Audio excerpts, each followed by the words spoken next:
Amen? Amen. So, तुमने क्या किया है? दुष्ट पर जय पाई है। और यहां पर जो evil लिखा है, ये एक्चुअली में जब आप इसको देखेंगे तो ये वही शब्द है जो याकूब में टेम्पटेशन के लिए लिखा गया है। The word evil here is the same word which is used for the word temptation in the book of Jacob. मैं याकूब को पढ़ देता हूं, याकूब 1:13 से 15। जब किसी की परीक्षा हो तो वह यह ना कहे कि मेरी परीक्षा परमेश्वर की ओर से होती है, क्योंकि ना तो बुरी बातों से परमेश्वर की परीक्षा हो सकती है और ना वह किसी की परीक्षा आप करता है। Let no one say when he is tempted, I am tempted by God, for God cannot be tempted by evil, nor does he himself tempt anyone. Amen? परंतु प्रत्येक व्यक्ति, बोलो प्रत्येक व्यक्ति, But each one अपनी ही अभिलाषा से खींचकर और फंसकर परीक्षा में पड़ता है। is tempted when he is drawn away by his own desires and enticed. सो जब हम मसीह में आते हैं हमारे अंदर लस्टफुल डिजायर्स होते हैं। When we come to the Lord, we have lustful desires. हमारे अंदर गलत अभिलाषाएं होती हैं, We have wrong desires in us. और वो जो गलत अभिलाषाएं हैं वो हमें गलत परिस्थितियों की तरफ लेके जाती हैं। And those wrong desires pull us into wrong conditions. सो परमेश्वर अब कह रहा है जब तुम सयाने होने लग गए हो, Now God is saying when you started to mature, अब मैं चाहता हूं कि तुम इन बुरी अभिलाषाओं के ऊपर जय पाओ। I want you to be victorious over these wrong desires.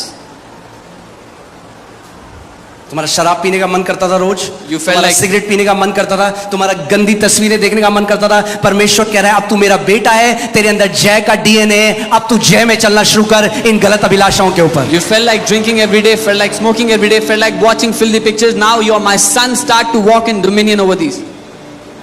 Amen? Let me tell you, अगर कोई व्यक्ति अपने शरीर के ऊपर प्रभुता नहीं कर सकता अभिलाषाओं के ऊपर, तो वो अभी यंग स्टेट में भी नहीं आया है, वो बेबी है मसीह में। If a person cannot have rule over their own desires or their flesh, they have not become a young man. They are still a baby in Christ. अब मैं जो बोल रहा हूँ बड़ा कंट्रोवर्शियल है और कई लोग अच्छा नहीं मानेंगे मुझे आज, पर कोई बात नहीं, बोलना तो पड़ेगा। What I'm going to say is controversial and people may not like me, but that's okay. अगर आप अपनी भूख को कंट्रोल नहीं कर सकते, If you cannot control your hunger, you are a spiritual babe. आप एक बच्चे हैं। पहली टेम्पटेशन जो शैतान ने यीशु मसीह को दी, it was for food. The first temptation that the devil gave to Jesus was अगर खाना नहीं मिला और आप पागल हो जाते हो, if you get mad when you don't आपने get देखा food. छोटे बच्चे क्या करते हैं जब उन्हें खाना नहीं मिलता? Have you seen young small kids when they don't get food? It's a sign. वो एक चिन्ह इफ है। You cannot have dominion over your appetite, अगर अपनी भूख पर कब्जा नहीं कर सकते, अगर आप खाने की भूख पर कब्जा नहीं कर सकते तो शरीर की किसी भी भूख के ऊपर कब्जा नहीं कर पाओगे। if you cannot have dominion over your food appetite, you will not be able to have control or dominion over any other appetite of the flesh. इसीलिए फास्टिंग जरूरी है। This is why fasting is important. काफी सन्नाटा हो गया एकदम से।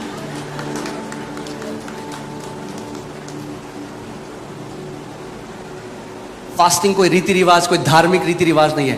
Fasting वो ट्रेनिंग है जिसमें आप अपने शरीर की जो भूख है उसके ऊपर प्रभुता करते हो सबसे पहले। Fasting is not some spiritual ritual or it's not a tradition. It's a spiritual training through which you learn to have dominion over your food appetite. पता है दुख की बात क्या है? आज बहुत सारे मसीहों को ग्रो करना ही नहीं है spiritually. Yeah, the sad thing is many believers don't even want to grow spiritually. अरे हमारा पास्टर जी वीजा लग जाए, They say, Pastor Ji, we just want a visa. हम कनाडा चले Oh, जाएं। we just want to go to Canada. किसको grow करना है spiritually? Who wants to grow spiritually? और क्या हो रहा है आप कनाडा में देख रहे हो? And now you're seeing what's happening in Canada. जय में चलोगे तो दिल्ली में भी ब्लेस्ड रहोगे, कनाडा में भी ब्लेस्ड रहोगे, ऑस्ट्रेलिया में भी ब्लेस्ड रहोगे, जहां कहीं रहोगे वहां ब्लेस्ड रहोगे। और अगर हार का जीवन जियोगे तो कहीं भी लोकेशन चेंज कर लो, वहां भी हार का जीवन जियोगे। If you will walk in victory, whether you're in Delhi, in Canada, in Australia, you live a blessed, a victorious life. Or if you walk in defeat, no matter where you are, if you change your location, it'll still be defeat. जय किसी country में नहीं है, Victory is not in a country or a जय nation. किसी बाहर physical location, जय अंदर है। और जब जय अंदर है तो जहां जाओगे जय मैनिफेस्ट होगी। Victory is not in a physical location, it's inside, and when you have victory inside, it will show on outside wherever you are. आमीन। इसीलिए, और दूसरी बात मैं आपको बता रहा हूं, अगर आप डिजायर नहीं करोगे परमेश्वर आप पे कभी ग्रोथ थोपेगा नहीं, कभी। If you will not desire, God will never force you to grow.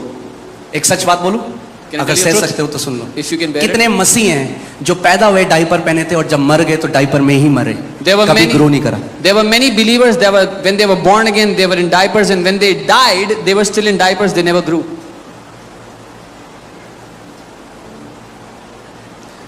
बाल वाइट हो गए मगर डाइपर तब भी पहना हुआ था. Their hair turned grey, but they were still in diapers. Spiritual growth का आपकी शारीरिक एज से कोई लेना देना नहीं है. Spiritual growth has no correlation with your physical age. परिपक्वता परमेश्वर के साथ इंटीमेट रिलेशनशिप से, उसके साथ घनिष्ठ तरह से चलने से आती है. Maturity comes through intimacy with God. Walking in closeness with God brings maturity. जब जेनेसिस 17 में लिखा, अगर आप जेनेसिस 17:1 लगाएं, जब अब्राहम 99 साल का था, कितने साल का था? 99. तब परमेश्वर ने कहा walk with me and be thou perfect. In Genesis 17, when Abraham was 99 years old, God told him, मेरे साथ चल फिर और परिपक्व हो. और ये जो वर्ड परफेक्ट, ब्लेमलेस लिखा है, परफेक्ट जो शब्द है, ये वर्ड है मेच्योर, जो परफेक्ट शब्द इस्तेमाल किया है, that is the word परिपक्व. mature. जब 99 साल का अब्राहम हो गया, तब परमेश्वर कह रहा है मेरे साथ चल फिर कि तू मेच्योर हो जाए. When Abraham is 99 years old, God tells him, walk with me and you'll be matured. आमेन. आपने देखा है बच्चों को अम्यूजमेंट पार्क ले जाओगे कितना खुश हो जाएंगे, We take kids to amusement parks and they जहां become कई very happy. कलर्स हैं, Where there are colors, जहां कई गुब्बारे हैं, balloons, राइड्स हैं, rides. बच्चे खुश. Kids are very और happy. जब स्कूल में पढ़ाई है When they study in the तो school, बच्चे, not so much. जब तक वीजा है, As long as there is prophecies visa, है, prophecy, मसीह लोग खुश.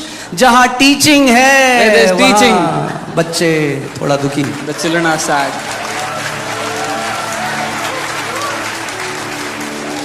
मगर टीचिंग ही है जो आपको ऊंचाइयों में लेकर जाएगी परमेश्वर के वचन की. But it is the teaching of the word that will take you into heights in the Lord. Teaching मसालेदार नहीं है ना, Teaching doesn't have spice.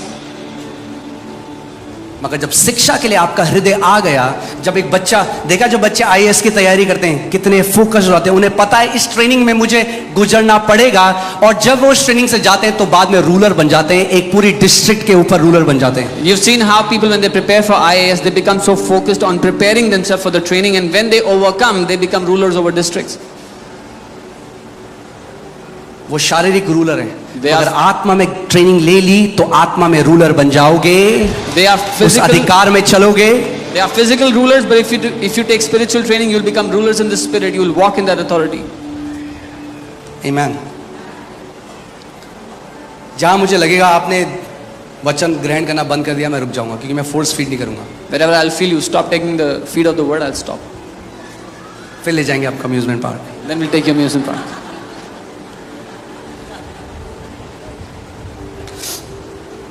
So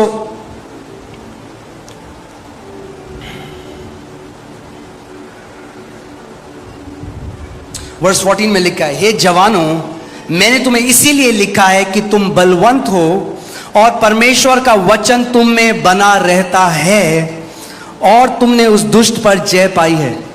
Verse 14 says, I have written to you, young men, because you are strong, and the word of God abides in you, and you have overcome the wicked one. Majority जो कलीसिया है वो अभी इन्फेंटहुड में है, ज़्यादातर कलीसिया, they are still in infanthood, क्योंकि वचन नहीं चाहिए. because they don't want the word.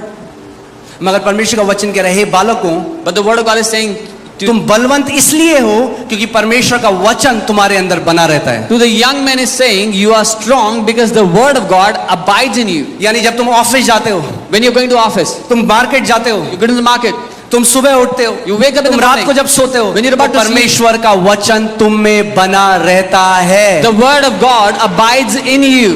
Sunday को इतने सारे लोग आते हैं, कितने लोग हैं जिनके अंदर वचन बना रहता है? Many people come on Sunday. How many people have the word of God abiding in you? कई लोग